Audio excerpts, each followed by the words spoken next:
Reporters, a former state school superintendent, Tony Bennett, says he has been exonerated in the alleged school grading scandal. But a long-awaited report out today says he had made plenty of mistakes in implementing the A through F program. Our TV6 reporter Norman Cox begins our team coverage. The report says that mistakes were made in grading schools during that initial 2011-12 school year, but it also says that Superintendent Tony Bennett treated schools consistently and in the end got things right. Bennett initially stirred up the fuss by ordering changes that produced a higher grade for Christel House Academy, a charter school run by a Republican campaign donor.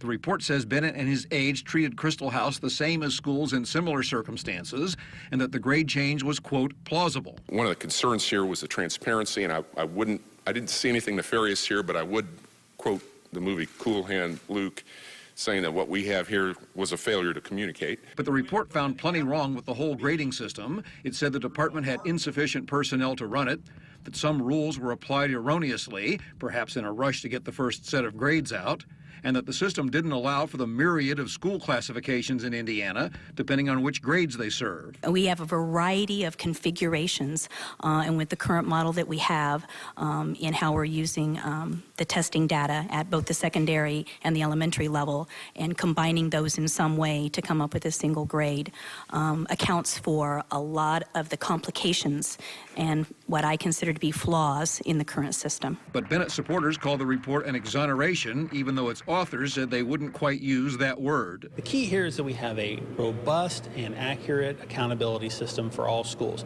Parents deserve that. That's the ultimate goal, and this report says that's what we've got. It'll continue to get better as time goes on, but this is a very important first step. The report also raised questions about schools that were given Fs and might have been treated unfairly.